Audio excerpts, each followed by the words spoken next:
This is a 2025 Yamaha MT07. It's received lots of updates for this model year that finally brings it up to snuff against the competition. In today's video, I'm gonna highlight all of the competitors to this motorcycle and tell you guys which one is best and how this motorcycle stacks up against them now in 2025. We're gonna talk about the Suzuki GSX-8S, one of the new kids on the block, the Trident 660, the 3-cylinder competitor that used to beat up on this motorcycle, but now that it handles a little bit better, feels a little bit better, and is a little bit more updated technology-wise, maybe can finally compete. Now, before we get started, I wanted to mention this is a giveaway bike on my website, yaminoob.co. I've given away 55 motorcycles here on my time on YouTube, and I have no plans on slowing down. We're giving away a new bike every single month this riding season in 2025, so become a member and support the show on yaminoob.co to get your best chances to win. You'll add up your entries, stack them up, assign them to any giveaway you want as we do them this year, and every dollar you spend is an entry to win if you just want to buy a piece of merch.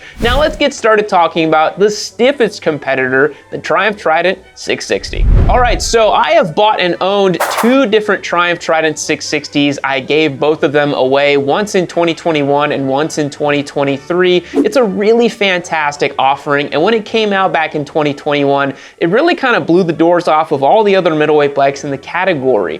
The key difference being that the Trident 660 has a 3-cylinder motor versus the cross-plane parallel twin found in this motorcycle that features the traditional 270-degree crank we're seeing all across motorcycling right now. The Trident is good for 80 horsepower at 10,000 RPM and 47 foot-pounds of torque as well, so it's a pretty potent little mill. The best part of all is you get a sonorous 3-cylinder soundtrack that is very unique in this segment. And for $8,595, you're getting a lot of bike for the money. In years past, we always talked about how the Triumph just felt way smoother and more refined and handled better than the MT07. That was due in part to the fact that it had upside down Showa components up at the front and a frame that was a little bit more modern than this frame that's been pretty much unchanged since 2014. However, as you guys have seen in my videos about this bike, the handling has largely been fixed on the MT07, and I think it has a better screen than the Trident. I've never really liked the Trident's twin little LCD dash display thing that it has.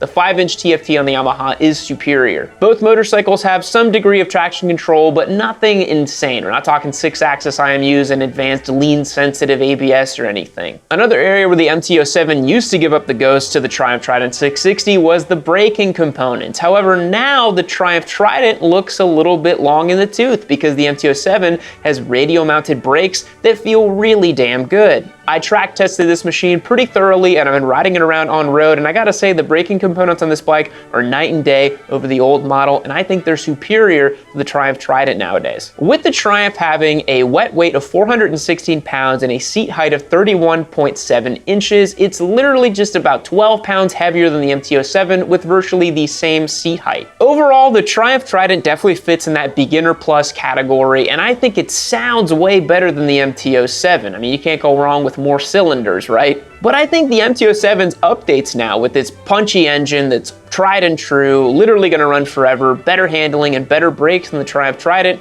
I would take a really hard look at this bike over that bike. If the 3-cylinder sound is your thing, as it is for me, you may wanna pick the Trident, but I do think the MT07 is overall a better buy now.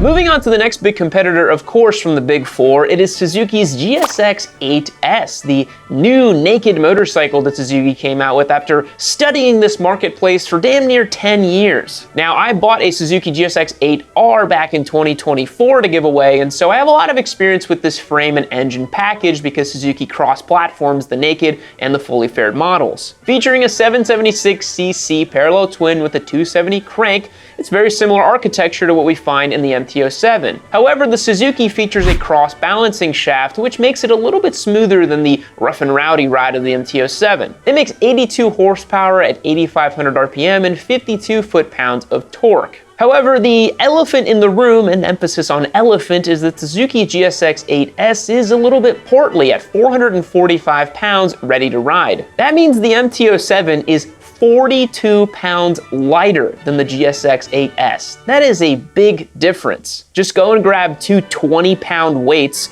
and put them on top of your motorcycle, and that's basically how much heavier the GSX-8S is over this bike. Truly one of the killer features of this new MT07 is its lightweight. It's 403 pounds ready to ride. It features new spin-forged wheels that are even lighter than before, and so you have less rotating mass, which just contributes to this bike's very peppy and lively feeling. On top of that, as I mentioned in my review of the MT07, because it's so much lighter weight and has really nice spacing between the gears, you don't really feel like the GSX-8S is meaningfully faster or torqueier than this model. To be honest, I bet if you drag race them or rode them back to back, you'd feel like they make about the same amount of power, because they do. The torque to weight ratio is functionally identical. The GSX-8S does come with some nice hardware featuring 43mm upside down forks and radio mounted brakes, similar hardware to what we find on the MT07. One thing the GSX-8S does have over this bike is a bidirectional quickshifter from the factory, which is a really nice feature and very missed on this machine. I think Suzuki's TFT display, although a little bit more simple than Yamaha's, is easier to read and a little bit nicer to use as well. I got along with it really well on the GSX-8R and I really enjoyed using it. It was just no muss, no fuss, very simple, very easy to read. At $8,999 MSRP, the GSX-8S is a little bit more expensive, but you do get a little bit more tech in terms of the bidirectional quickshifter, and you do get a slightly larger engine, although that functionally doesn't matter as much compared to this bike. The GSX-8S would serve a little bit better as a long distance bike. It's a little bit more refined, a little bit bigger, a little bit more substantial. The MT07 is definitely your rowdy, fun, classic naked bike that just wants to rip wheelies all the time. If I had to choose between the two, well, I think I'd have to go with the MT07 just because I like Yamaha's more than Suzuki's, and I think the lightweight nature of this motorcycle makes it a little bit more fun to ride. But again, I don't have a huge commute. I'm not logging super big miles on my motorcycles, and if I had to pick a naked bike that I want to really commute with,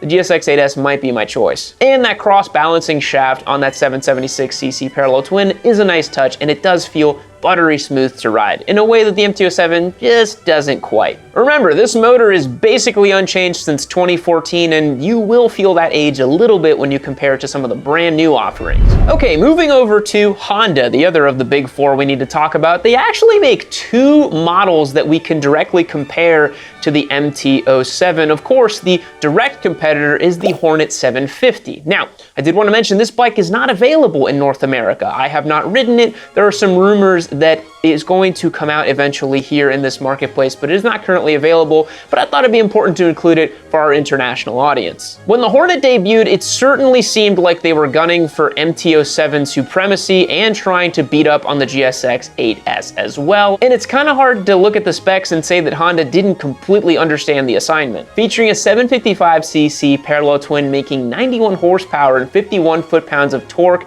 this motor has a short stroke and from what I hear is a lot of fun to ride. This is the same engine found in the Honda Trans Alp that's being sold here in America, so it's also another one of those cross-platformed bikes. I wouldn't be surprised if we get some sort of fully fared 750 model from Honda at some point. With a curb weight of 419 pounds and a seat height of 31.3 inches, this motorcycle is also very approachable to ride. With similar hardware, similar TFT, similar suspension, and similar brakes, the Honda Hornet really does look like a slightly more advanced, slightly revier version of the MT07. Now, price is definitely a consideration when converting from the Euro configuration of this bike. It comes out to about $9,400 MSRP. I don't know what it's going to end up costing here in America, but that certainly makes it more expensive and more premium than the MT07, and that's kind of Honda's whole MO. Honda typically makes motorcycles that are a little bit more expensive than all the other big four because they have that name brand cachet of being big red. So it's difficult to say if I would pick one over the other because I haven't ridden the Honda Hornet 750, but it looks damn good on paper, and a nice revvy parallel twin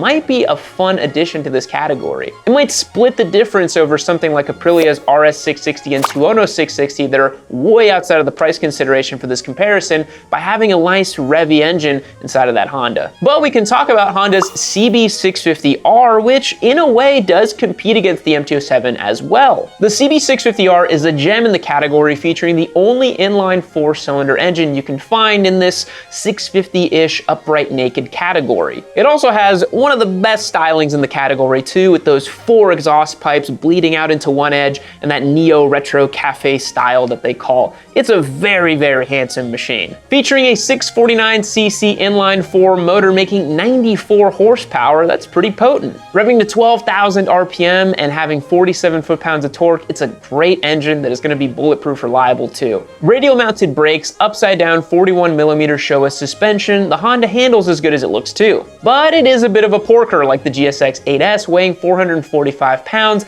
although that is to be expected with a large 4-cylinder motor. The Honda has some traction control, a TFT display, and a little bit of rider modes here and there, but overall it's a relatively simple machine. You will pay for the added pleasure of having 2 extra cylinders. This bike's MSRP is $9,899, making it $1,300 to $1,500 more expensive than the MT07 from an MSRP perspective. I bought and gave away one of these bikes back in 2019, and I really enjoyed it. To be honest, it was kind of surprising how good it was. I really liked it. I loved how smooth the engine was, the character of that inline 4. It was enough power to have fun with, but not too much to get out of control with, and it was beautiful and comfortable to ride as well. For me personally, I do think the CB650R is worth the price premium over the MT07, but I do think it has more of that gentlemanly nature to go down the road. The MT07 is really unique in the category with how lightweight, peppy, and rowdy it really is. But being the only inline 4 in the category is pretty cool, and if you have the extra coin, I think the CB650R is a great buy. All right, last and certainly least in my opinion is the Kawasaki Z650. Oof, hard to say good things about this bike compared to the competition. Perhaps the best thing we can say is it is the cheapest of the bunch. It's $7,999 brand new for an MSRP. It has a really nice Kawasaki TFT display that I think is one of the best in the biz, super easy to read, but that's kind of where the good stuff ends. The Z650 is using a really old and tired 649cc parallel twin with a 180-degree crank, meaning it sounds a little bit like a lawnmower, making 67 horsepower and 47 foot-pounds of torque. It weighs 412 pounds and has a seat height of 31.1 inches, so pretty similar to the MT07 over here. But with traditional right side up forks, axially mounted calipers, and kind of a snooze fest of an engine, this bike is definitely a skip in my opinion compared to these other bikes. Yes, it's going to be about $500 cheaper than the MT07. Yes, it's $1,000 cheaper than the GSX-8S, but you are getting what you're paying for. This motorcycle just lacks the fun, peppy character of the MT07. It lacks the refinement and special qualities of the GSX-8S or the CB650R, and it certainly doesn't have a peppy, zesty parallel twin like the Honda Hornet 750, nor does it have a sonorous soundtrack of the Triumph Trident 660. It's hard to say why you would buy a Z650 over any of these other motorcycles brand new in the marketplace, but I guess if you're a Kawasaki simp, you gotta do what you gotta do. All right, guys, that's gonna wrap up our comparison for today. I think the MT07 with its new updates certainly has it punching towards the top of the category. That Honda Hornet 750 does look pretty damn spicy. It is a shame we don't get it here in the United States. I think the GSX-8S also makes a very strong case for itself with the factory bi-directional quick shifter, but the MT07 ends up being a little bit lighter and more fun to ride. The CB650R has the awesome 4-cylinder engine, but does cost a bit of a price premium. And I really think the Triumph Trident 660 is this bike's absolute direct competitor, and with that sonorous 3-cylinder soundtrack, I might have to go for that bike over the MT07. But truthfully, you can't go wrong with any of these motorcycles, except for the Z650. All of them are gonna be great, reliable, and a lot of fun, and really I recommend you pick the one that's right for your budget and right for your heart. If you like the screaming inline 4 soundtrack, go for the CB650. If you like 3 cylinders, go for the Trident. If you want a rowdy, fun, peppy, wheelie happy machine, get the MT07. It's tried and true and bulletproof as well. Now, this is a giveaway bike on YamahaNoob.co. I wanted to mention that as we wrap up this video. Hit that link down below. Support the largest independent motorcycle media channel on YouTube. We love what we do here. We're trying to get all this great content for enthusiasts out there and getting them for beginner riders in 2025 as well. I love what I do. I've given away over 55 bikes. It's a ton of fun. Support the show at YamahaNoob.co. I'll catch you guys in the next one. See you later.